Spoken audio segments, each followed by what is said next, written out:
If I'd gone back to Austin that day and treated Patricia like just another neighborhood busybody, things might have stayed at the level of nasty emails and eye rolls.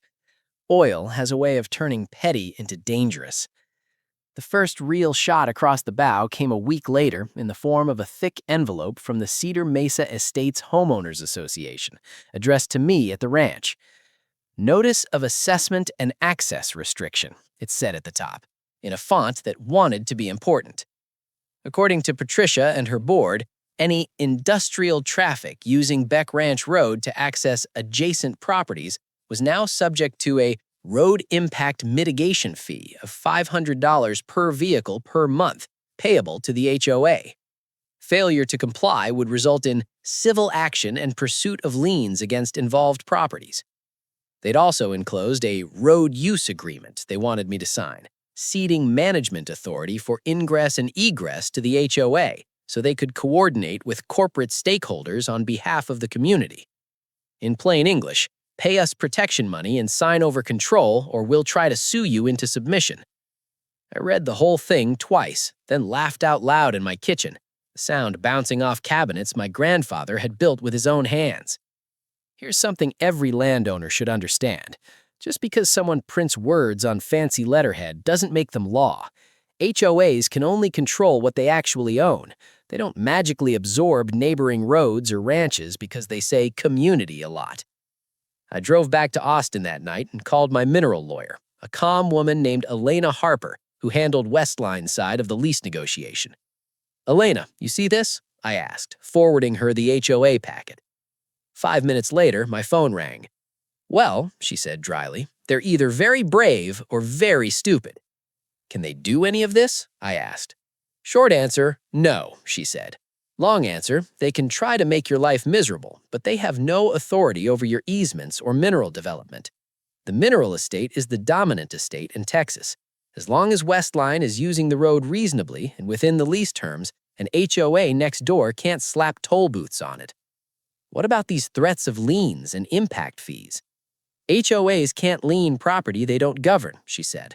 "They can't collect assessments from non-members, and they definitely can't negotiate on behalf of you or Westline without your consent." She paused.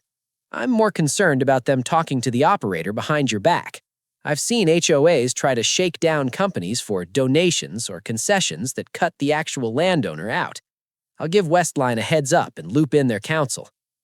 2 days later, I found out how right she was. Cole called from the field. "You got it, Bennett?" he asked. "You're not going to believe this." He put me on speaker with Westline's in-house attorney, a sharp guy named Malik. "Mr. Beck," Malik said, "the Cedar Mesa HOA reached out to our land department yesterday. They presented themselves as the representative authority for the area and offered us a deal.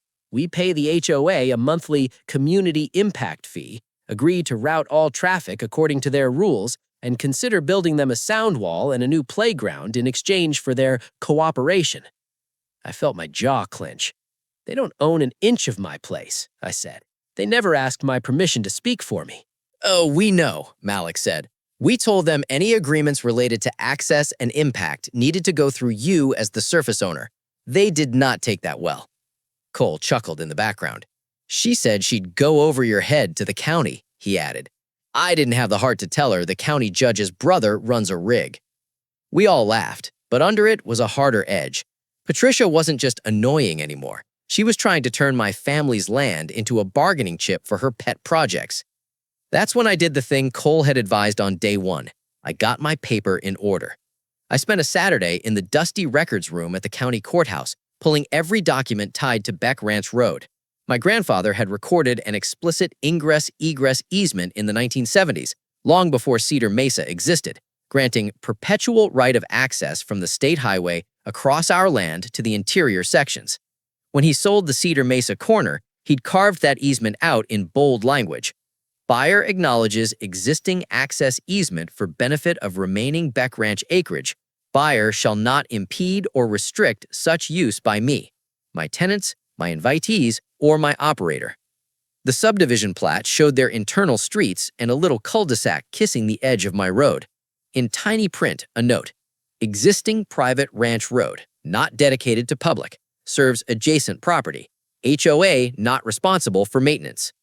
They'd built their identity around a road they didn't own and a view they never bought. Back at the ranch house, I scanned everything and sent it to Elena with one more question. "What's the right way to put them back in their box?" I asked. She sent me a draft letter the next morning, polite and vicious at the same time. It informed Cedar Mesa Estates that Beck Ranch Road was a private easement predating their subdivision, serving my property and my mineral estate. Neither they nor their members held any ownership or control interest in that easement. Any attempt to obstruct, toll, or condition use of the road by me, my tenants, my invitees, or my operator would be treated as interference with property rights. Their road use agreement was rejected in full. Any future communication with Westline about access to my property must include me or be considered unauthorized. We CC'd the county attorney and the constable, because people like Patricia behave differently when they know the grown-ups are watching. A week of silence followed. No more trucks were blocked. No more HOA employees loitered near the gate with cameras. I almost let myself hope she backed down. Then the citations started. First came a certified letter from the county code office notifying me of a complaint about dust nuisance and noise pollution from oil field traffic. Then a visit from an air quality inspector. Then a fire marshal check on flammable storage. Every time, the officials were polite, even apologetic. "Mr. Beck, I'm sorry, but when we get this many complaints, we have to at least look. It's clearly targeted, but we don't get to pick which calls we answer." To Westline's credit, they were Boy Scouts about it. They watered the road twice a day to keep dust down, maintained mufflers and baffles on equipment, posted speed limits, and enforced them. Most inspectors left shaking their heads, more annoyed at their wasted time than at us. Here's something else most folks don't realize. Excessive, bad faith complaints to public agencies leave a trail. When you file 30 in a month, all from the same HOA board email, patterns get noticed. The turning point came when Patricia escalated from bothering underfunded county offices to poking the one agency in Texas you don't troll, the Railroad Commission. They oversee oil and gas. They have real power, and they do not appreciate being used as a weapon in petty neighbor disputes. She filed a complaint claiming Westline was illegally extracting minerals under Cedar Mesa Estates without owner consent and endangering residents with unpermitted flaring. She attached cell phone videos of a completely legal permitted flare stack on my land and a diagram of the subdivision lots with a red scribble labeled "Our Mineral Estate." The commission opened a routine inquiry, as they must. Malik forwarded me the complaint with a note. "She's just accused us of theft from you and fraud against the state. This is about to get educational." At the same time, Patricia sent a triumphant email blast to all Cedar Mesa residents. "Your HOA board is taking action," it read. "We have filed formal complaints with state regulators over unauthorized drilling threatening our homes. We are exploring legal avenues to claim our fair share of the mineral wealth beneath our community." People like that hear the phrase mineral estate and think it means whatever is under their driveway belongs to them.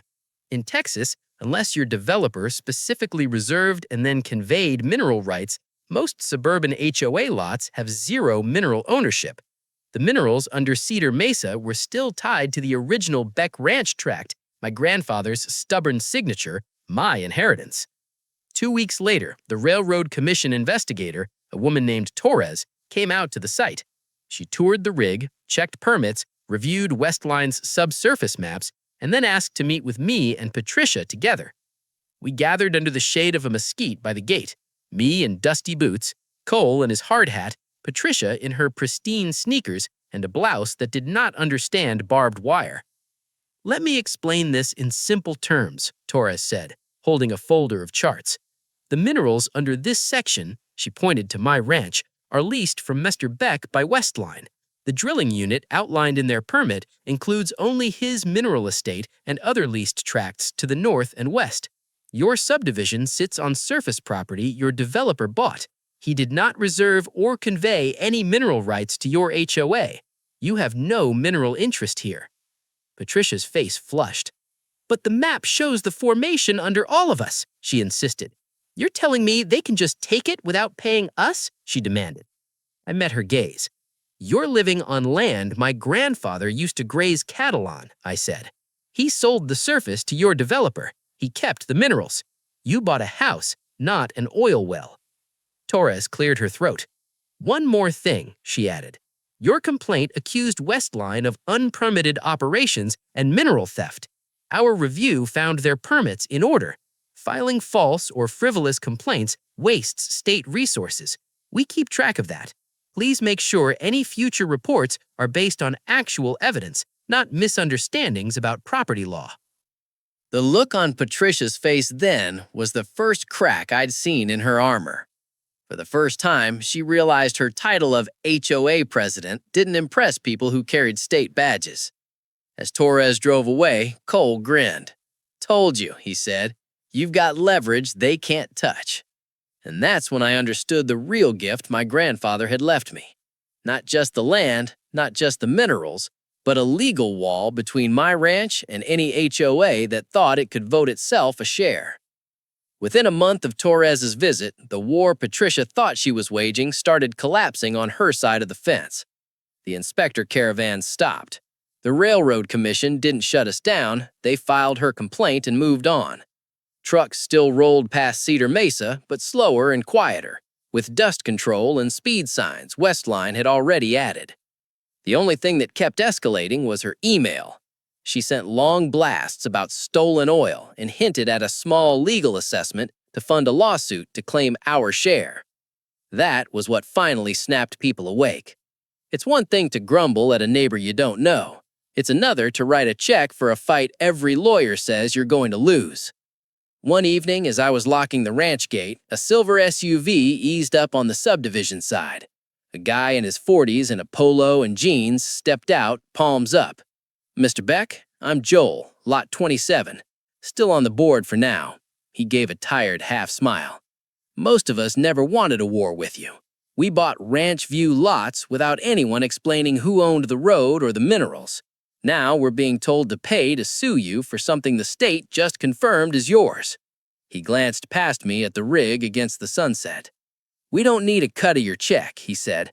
"We just want trucks to keep slowing down for our kids and not wake up to a steel wall on the fence line." That, I told him, I can work with. 2 months later, Cedar Mesa voted her out. Joel and I signed a neighbor agreement, and I hung my grandfather's gate photo back in the ranch house.